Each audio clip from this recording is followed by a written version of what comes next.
Ali Levine here, and I'd like to talk to you about Copilot in Microsoft Edge. Copilot is an AI chatbot that lives in the upper corner of your Microsoft Edge browser.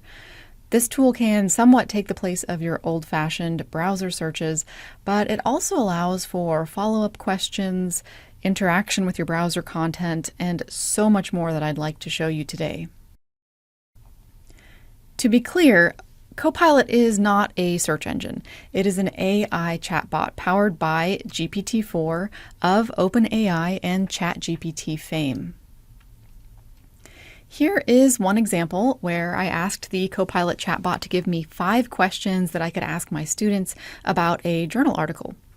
Like any AI, this won't take the place of a human teacher, but this could serve as a jumping off point. So I'm going to show you this trick and more today. Before we get started, some of you may have been hearing the buzz surrounding a different Copilot, Copilot for 365, which will act as an AI assistant within Microsoft applications themselves, like Outlook, seen here. Now, although these products are both called Copilot, they work a bit differently from one another. Today's video is solely focusing on the Copilot chatbot you will find in your Edge browser. So with that, let's get started. To access this version of Copilot, you will need Microsoft's Edge browser. Now, if desktop support set up your machines and you're on a Windows machine, this should be installed already. Now, if you don't see Microsoft Edge in an obvious place, you can look through your applications for Microsoft Edge. And so this will be under M for Microsoft, not E for Edge. And if you still can't find Microsoft Edge, you can actually download Microsoft Edge by visiting microsoft.com/edge. This is also where Mac users can download Microsoft Edge if they would like. And if you're still having trouble accessing Microsoft Edge, you can contact the help desk at 316-978-4357, option 1, or by emailing helpdesk@wichita.edu. Now, there is a lot that can be said about Microsoft Edge and a lot of customizations that you can make to this browser. But broadly speaking, you can use this like any browser that you're used to. For instance, you'll have an address bar toward the top where you can enter a URL. Your tabs can appear across the top. You can also customize these tabs to appear vertically. And you can customize this home page in general. If you want to change the picture that appears or change some of the icons that you see by default, look for a gear icon, usually in the upper right, where you can access some other settings about your home page. And one of my favorite things about Microsoft's Edge browser is the ease of access to the Microsoft 365 suite. If you look in the upper left, you will see a familiar waffle icon, just like the app launcher you see when you log in to Microsoft 365. This is giving you quick access to your Microsoft 365 applications. Now, I'm going to be focusing in on Copilot today, but I do want to let you know that you can still do a traditional web search just like you would in Chrome or any other browser. So I'm seeing a prompt here in the center to enter search terms. I can use my address bar to enter search terms, and you'll even find a little spyglass in the upper right where you can search just like you would with a traditional search. You will see Copilot in a couple of places. I'm seeing this icon just to the right of my search bar, which will take me into a dedicated Copilot location. And we're going to look at this a little bit later. And no matter where you are on the web, even if you're exploring a different web page, you'll see easy access to Copilot in the upper right via this smaller Copilot icon. This is what we're going to take a look at first. Okay, I'm going to select the Copilot icon to pop out my Copilot side menu here. And I just want to point out one thing before I even get started with this. Notice how I have a protected icon at the top here.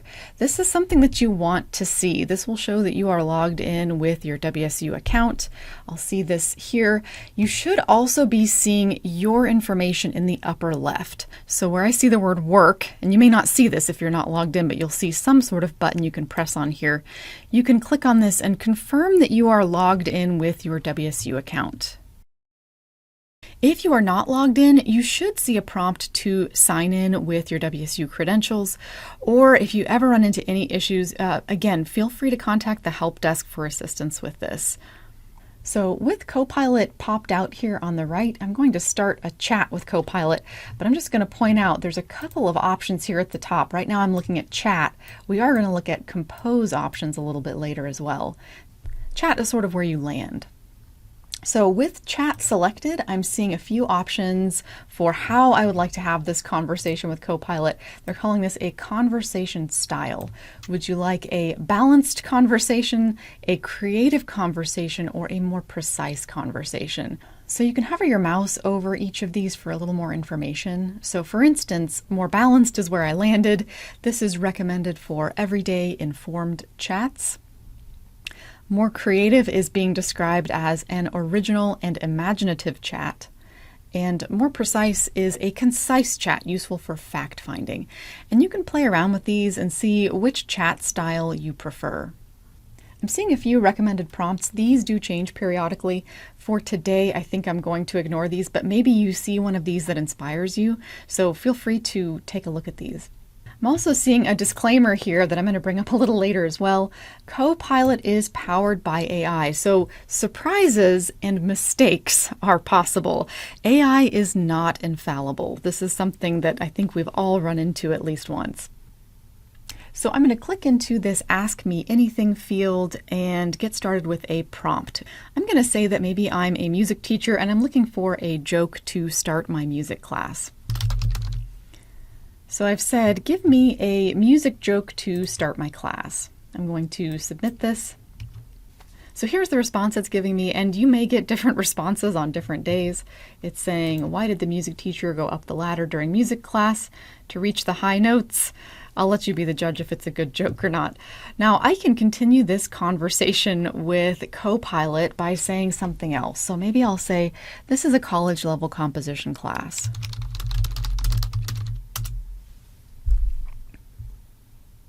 So with my prompt that this is a college level composition class, Copilot's now saying, why did the composer break up with their metronome? Because it couldn't keep up with their changing time signatures. So what I really wanted to show you here is that unlike a search engine, you're having a conversation in this chat. When I made this second prompt, this is a college level composition class, it knows to continue referencing the original query, which was asking for a music related joke. So you can continue this conversation, and in fact they even give you some suggestions like, can you give me some more jokes, or do you have any music trivia to share? You can just keep having this conversation with Copilot. Now in a way this can be counterintuitive because we're used to search engines where every search we make is an entirely new query. So if I were to start asking more queries right now, it's going to be referencing my previous queries in its response. If I want to start an entirely new conversation, I need to click on this little plus sign here just to the left of my prompt area. When I hover over this, it says I'm going to be starting a new topic. So I'm going to click on this to reset my chat. Now I know one question that might be on your mind is, was that history saved somewhere? That whole chat conversation I just had with Copilot, I've heard that AI saves my information somewhere. So I just want to remind you that when you're in this protected mode, this is the important thing about being logged in with your WSU account. While you're in protected mode, your history will not be saved. So really important to make sure that you're logged into your Edge account appropriately. And if you're unsure, check in with the help desk. They can help you make sure that you are logged in correctly. Now that was one example. Let's take a look at some other examples for using Copilot and Microsoft's AI here.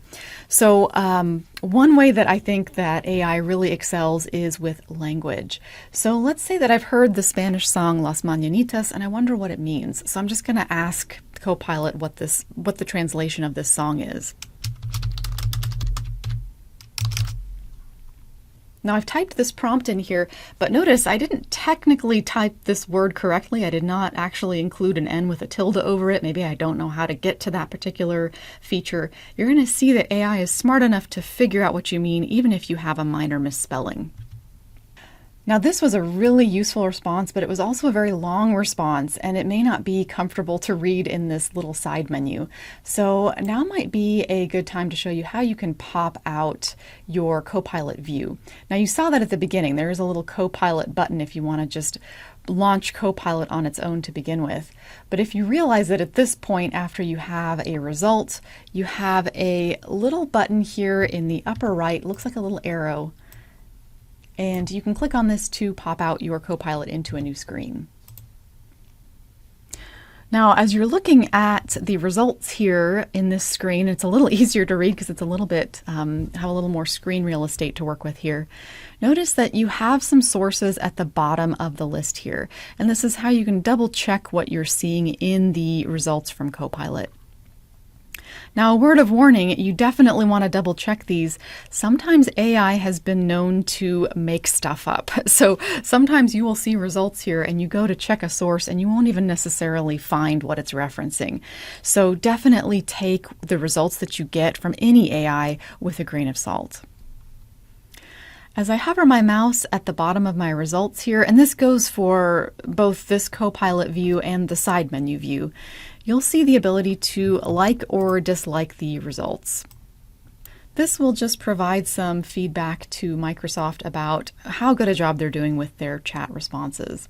You'll also see a few other options to copy the contents of the chat response or to export the contents of the chat responses.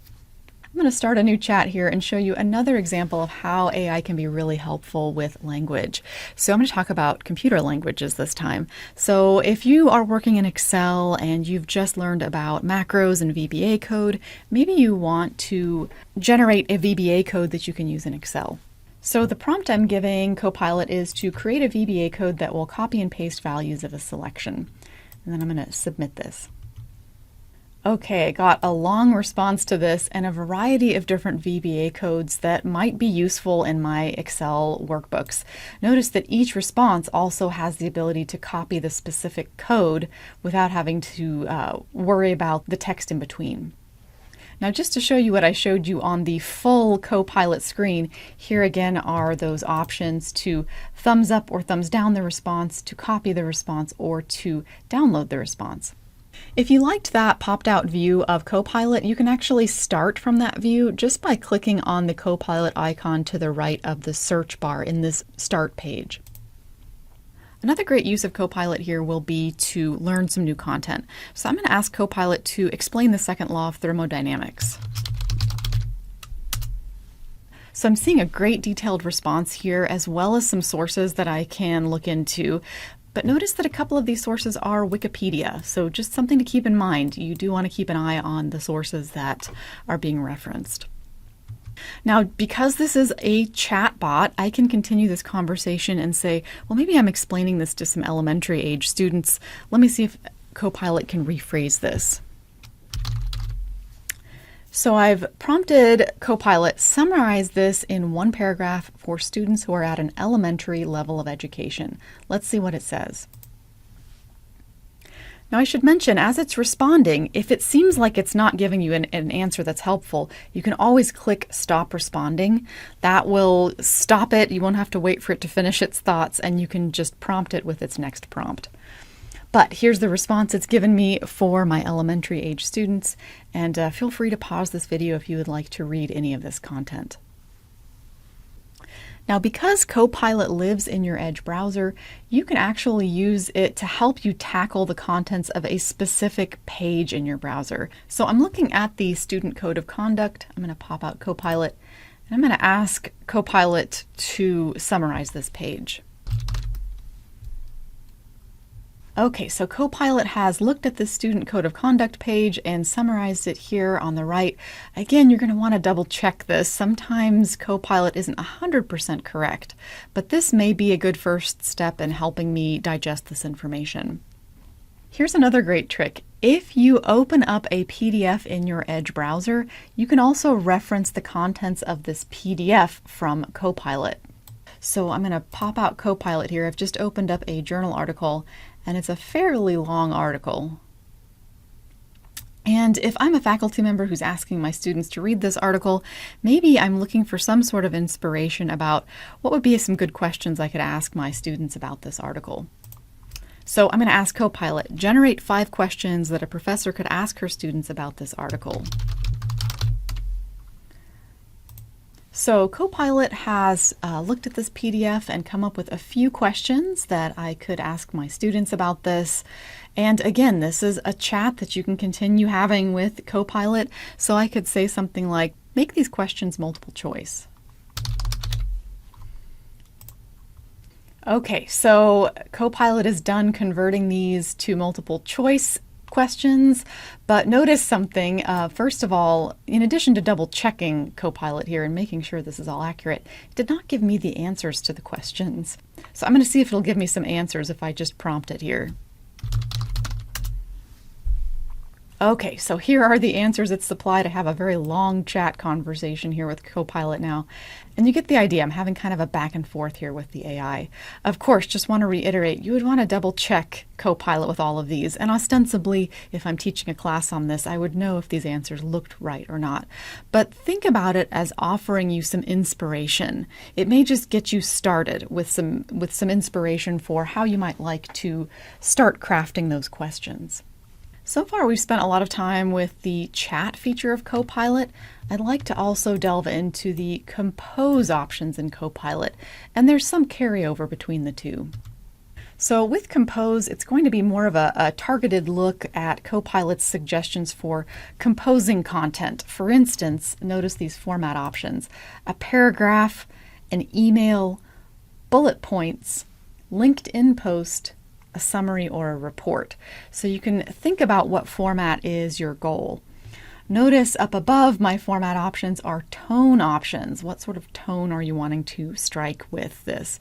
So an example I'd like to do is an email that I want to send. So I'm going to select email, and I'd like it to be professional. And I'd like to have some help drafting a letter to administration explaining the importance of mental health advocacy on college campuses. Okay, I've got my prompt plugged in here I'm going to keep professional email. I'll keep my length at medium, but notice you can change the length if you're finding that one works better for you than another. And I'm going to select generate draft. Okay, I have an email that has been generated here, and maybe I read through this. And again, I would use this maybe as an inspiration, not as my entire email. But maybe I read through this and see it's primarily mentioning students. I would like to also address the mental health of faculty and staff as well. So just like chat, you can add additional prompts here. You'll see a plus sign at the bottom of your preview here, where you can add some more prompts for Copilot here. So I've added the prompt, include the importance of mental health resources for faculty and staff. I'm going to enter this by clicking on the arrow in the lower right and see what Copilot has to say. Okay, so now I have a new letter that not only addresses students, but also faculty and staff. And obviously I can tweak this from here. Now, just like with your chat option, there is a copy button where I could copy this to my clipboard, paste it into an email. You'll also notice a button that says add to site. What this is intended for is if you have your email opened in your browser, you can quickly add this to the body of an email. So here I'm logged into my Outlook Online. This won't work with my desktop application, but if I click right into the body of my email, I can click add to site, and that has brought in the text of that email. Again, would definitely want to look through this, edit this, but it's a good starting place. Here's another example of something you might use Compose for. Let's say that I'm doing a presentation on artificial intelligence and I just need some help with a conference presentation title and description. So I've told Copilot as much as I can. I'm going to be presenting on artificial intelligence integration in Microsoft Office products. I'm going to say that I want the tone to be funny, and I'm going to keep this as a paragraph format. I'm going to click Generate Draft. So here's my conference description here, complete with reference to Clippy, which some of us remember. This might be some inspiration for me as I'm creating my own content. So a couple of final thoughts here. Just remember, AI is not always accurate. You will definitely have to bring your own organic intelligence to the table to complement Copilot's artificial intelligence. Be sure that you are seeing that protected icon that I showed you. If you don't see that, you need to make sure that you either get yourself logged into Microsoft Edge or contact the help desk for assistance with getting logged in. Because AI recommendations are always changing, if you want to see the latest recommendations with regard to AI at WSU, visit wichita.edu/AI. This will give you some more information about our policies at WSU pertaining to AI. And last but not least, if you have any security concerns at all, you can contact information security at askinfosec@wichita.edu. With that, thank you so much for joining me today, and I look forward to hearing from you regarding how you're going to use some of these powerful AI tools.